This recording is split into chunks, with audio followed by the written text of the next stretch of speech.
The last 18 months have challenged us all. Yet through that adversity, our communities have risen to the occasion. Despite the hurdles we've faced and those still ahead, Connecticut businesses have proven their resilience.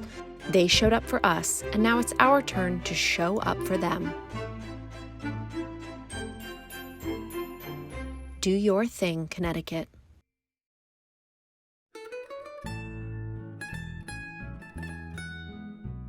Scaling a business as a small business owner is challenging under normal circumstances. Add in a pandemic and everything else that comes with it, and you have a recipe for a lot of sleepless nights. We hopped back on the road and headed over to the Black Rock area of Bridgeport, Connecticut to visit our friends over at Source Coffee House. As a born and bred New Yorker, I'm pretty snobby about my coffee.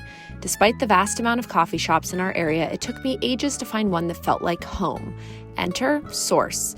Source offers high-quality brewed coffee, espresso, breakfast and lunch items, and a selection of the most delicious vegan treats. While the pandemic hit coffee shops hard across the state, Source tells us that it allowed them to find their groove. I would love to first of all find out sort of like the story behind Source and like how you started, and then just kind of how it's been dealing with COVID during this time. Yeah, so we started pretty small. Our owners, Matt and Courtney, they're the best. We love them so much. But their dream was to start a coffee shop, something that was approachable and welcoming, because we're technically a specialty coffee shop, so they wanted something that everybody could come to. But thankfully over the last 8 or so years, we've been able to just slowly grow and grow, and especially strangely over the last year, during COVID, I think we've grown the most just because the community has been so responsive. That's amazing. So what, were you guys just doing a ton of sort of to-go coffee, or were there any kind of strange things you guys had to adapt to? Yeah, so we did quite a lot. There were quite a few challenges. We started by, obviously we had people wear masks, and then the rules changed. So then we did curbside when nobody was coming to the store, and then only did to-go cups, we only did to-go foods. Again, nobody was allowed inside. We didn't do cash. We didn't do any of that. So we really had to adjust. And every time we adjusted, then the laws would change again. Yeah. And so we'd have to adjust all over again. So it was very hard, however long it was. It feels like a blur of time, but 6 to 8 months, it was hard. But we have a really great staff.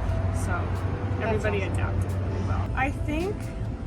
And we see this all the time, but I think it was just brought out more, was how much of a community we have here. And we were saying it a little bit inside before, but the minute I think we only closed for 1 day, and then we opened back up to curbside, and immediately, we were full. People were there's a line on the sidewalk for us. The community just showed up for us, which was so nice. And it was a little scary for a little while, because we were I don't know if we could survive because of this. A bunch of coffee shops closed down, but we have such a great community around us, and it really showed us how great this space actually is, that they were able to just come and support us through it all.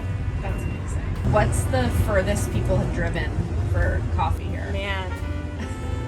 Do they tell you? Or at least Some that you people, know of? Somebody told me that we had this one guy that came in that said that he walks everywhere. I don't know if he was lying or telling the truth, but he was I walked from Pennsylvania here. And I was like, you did? He was yeah, it took me a few hours, maybe I don't know, 70 something. And I was oh, so that's probably the farthest I've heard. That's amazing. But people come from New York, Pennsylvania. That's what we usually get around there. Wow, that's awesome.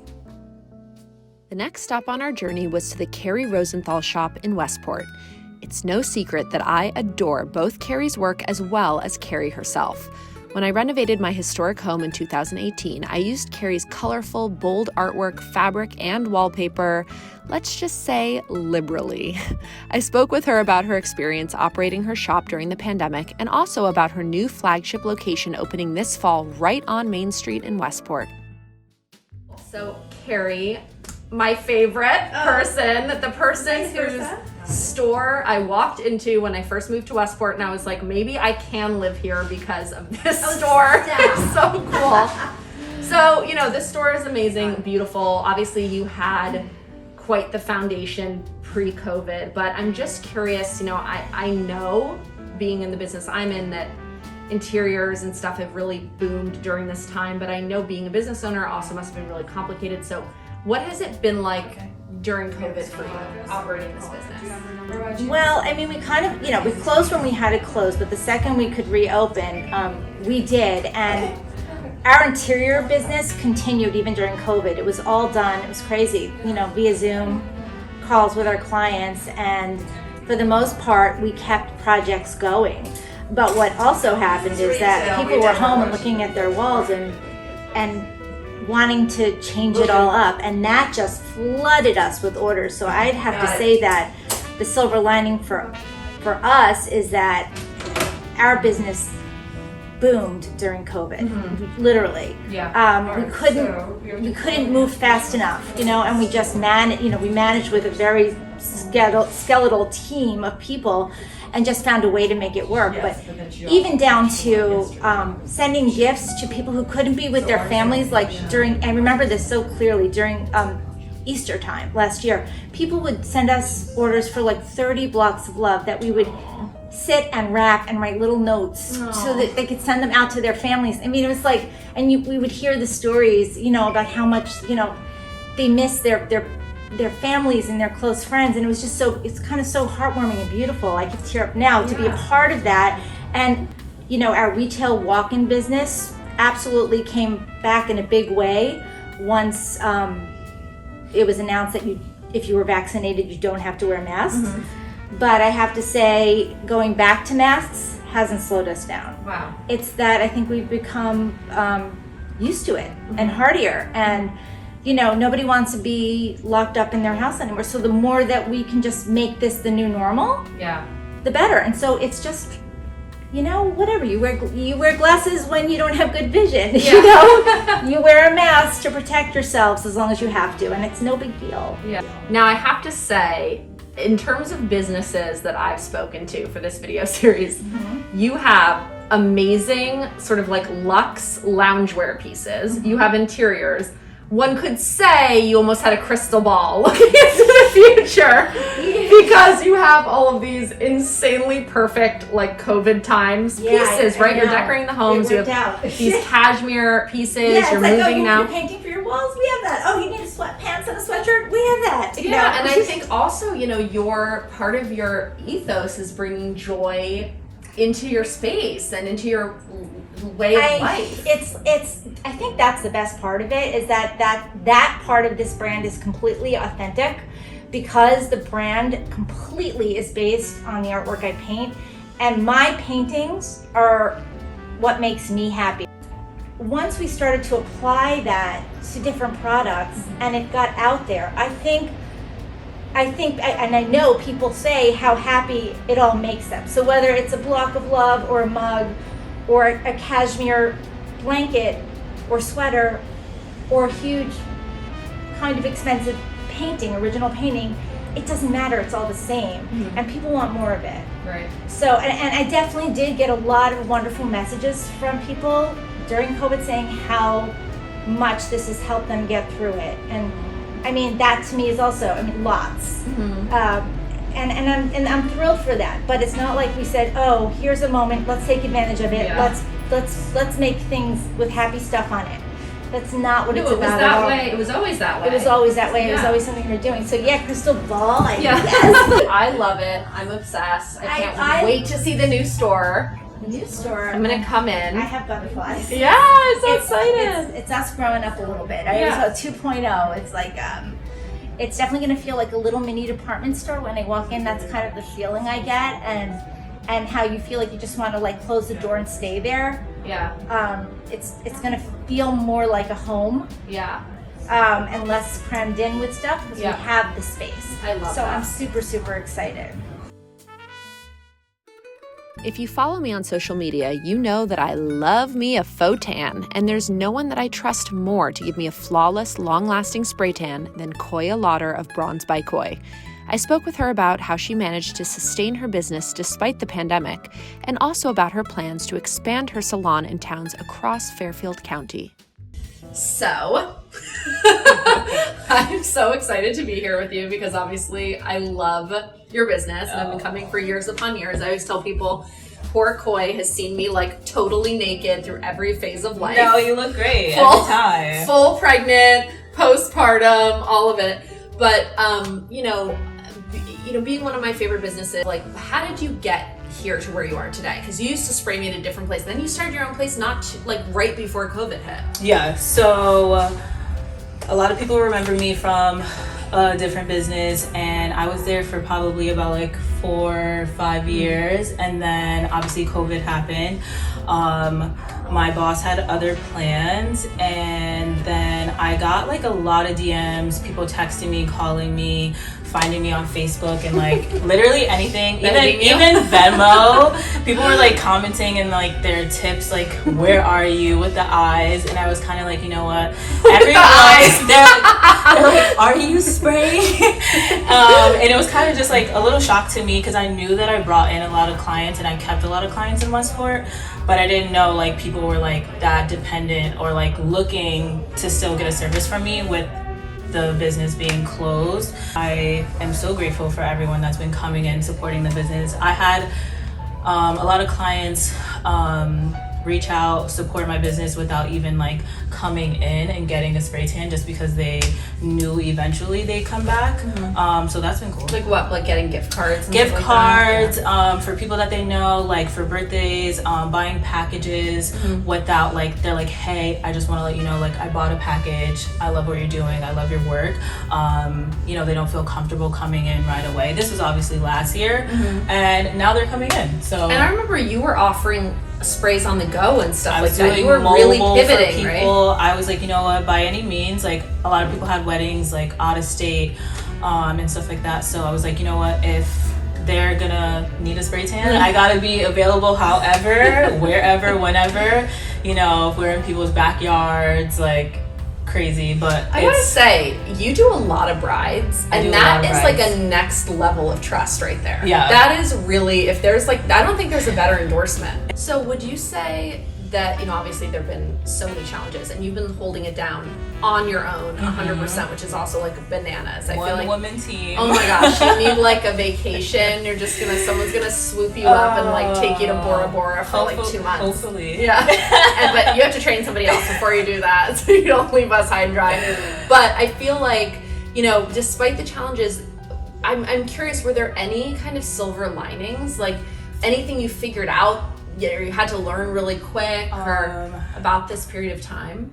I think is to just be consistent with whatever it is that you're doing, no matter what.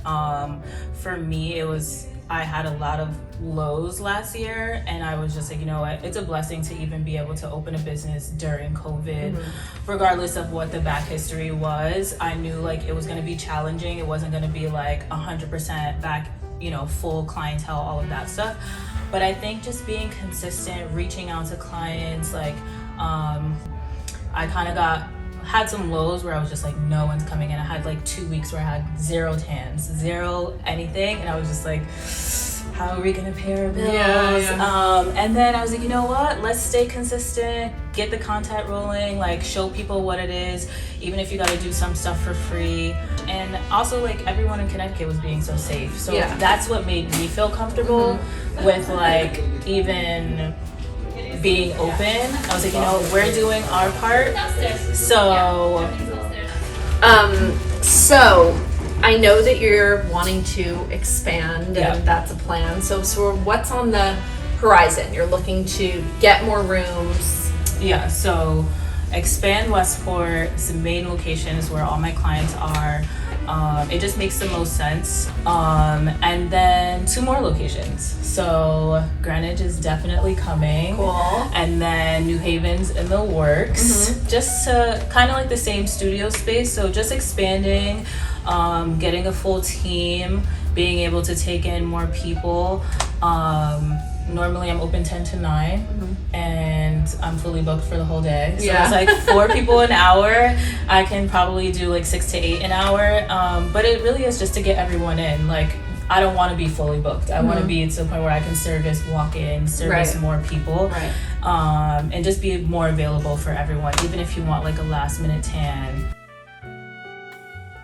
Another business that adapted well to the pandemic was Wilton's The Painted Cookie, where owner Susan Schmidt has been making 100% nut and sesame-free bespoke treats for kids of all ages since 2013. So we opened in 2013, and it has been amazing. We decided to go nut and sesame-free from the beginning. My youngest Benjamin has several friends who have nut allergies, and just their faces when they could have something safe to eat and be part of the crowd. Yeah. That was our whole mission, was to make everybody feel happy and included. So a couple of years down the road from that, Cider Mill School asked for cookies. They were like, "Can you do dairy free for us?" And I was like, "Sure. We can do it. It's on shared equipment. We're always nut and sesame free," and they were like, "Great." So they kind of started me on the dairy free. Wow. And then vegan came up. Yeah. So, and through a couple of Facebook groups, landed a really good product. It's a maple pulp product. And that's our egg substitute. Oh, wow. And the business has just grown. Wow. So everybody has a different kind of food preference or allergy. So what about, talk to us about COVID, right? And obviously navigating that, you're a small business. What was that like? It was scary. Yeah.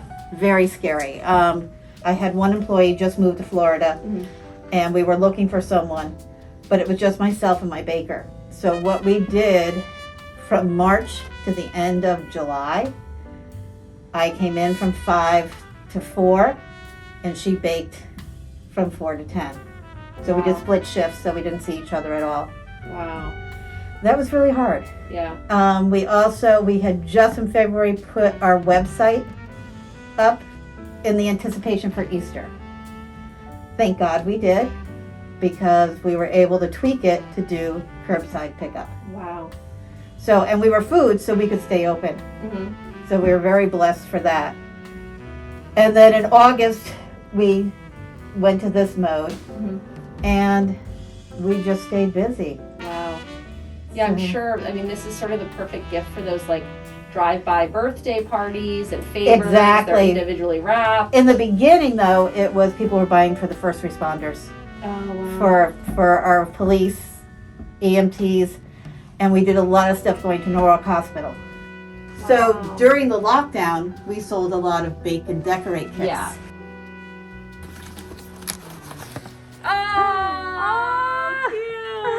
That is amazing. And they're dairy free. Oh, thank you. Look, I gotta hold one up. Woohoo! The town supported us. So we're very active in the town, and we both took care of each other. That's what's nice about being a small business. Yeah. No, that's amazing. Were there any, and it sounds like that sort of support of the community sounds like a silver lining. Were there any other sort of surprising silver linings to all of this? The shipping was a little bit of a surprise and a silver lining. We're really busy while we were all in lockdown. So we were shipping a lot. We did a COVID set that really got around. We grew. I had to hire 2 people. Wow. 2 of them, I had, it wasn't until we could take off our masks. Yeah. I hired them. I didn't know what they looked like. Yeah. So we were like, oh, that's what you look like. Yeah. Because we were very strict here Yeah. about the mask wearing. Yeah. And that's why I still have the shield up. Yeah. I just want to protect, the Yeah. employees. But it's been challenging. It's been a lot of late nights. To say I have been averaging to keep up with things, probably 12 to 14 hour days. Wow. Our last stop was to our personal Graceland, Norm Bloom & Sons Cops Island Oysters in Norwalk, Connecticut, which has been a family-owned and operated business since the 1940s, specializing in sustainably farmed oysters as well as the responsible preservation of the Long Island Sound. While Norm Bloom and Son have always been slaying the game operationally, it was actually Norm Bloom's daughter who had the idea to open up a storefront during the pandemic when their wholesale business was in jeopardy, giving them a much-needed alternative distribution model with which to sell their product. We didn't fall into the takeout food. Right. You know, the restaurants that when they started opening for takeout weren't buying the oyster because there's no real way to shuck them and then ship them out to the people. So we didn't fall into that part. Right. So, you know, we had this going, but, you know, for us to make money, we need to load trucks. Yeah. So literally, I mean, the market went literally right to zero. Right. I mean, we weren't moving a bushel. Cops Island, where we are here now, is farmed in the wild. And that's been going back through generations. Wow. You know, my father taught me, and he was taught by his family and people in and around the harbor taught him. So it's been passed down for generations, you know. Everything we catch has a value. I'm lucky my father and my uncle, they started off as Bloom Brothers, a little shack right over here on the river. Wow. And then they end up buying up all these properties. This was a Lovejoy Oyster Company. They bought like Raydell's, Talmadge, Lowndes, and they built this big company which was Talmadge Brothers, you know, back in Ice. They started oystering in the 40s. They're buying all the properties probably in the 50s, 60s, 70s, you know, right up to the 80s. And they got real big. And after their fathers passed away, the family kind of each took little pieces of it. But we're lucky that they bought these properties and held on to them. Right. Because you can have the grounds out there, but if you got no way to land your product, Yeah. you got to be able to handle your product. So Right. to have this all in Fairfield County, we're pretty lucky.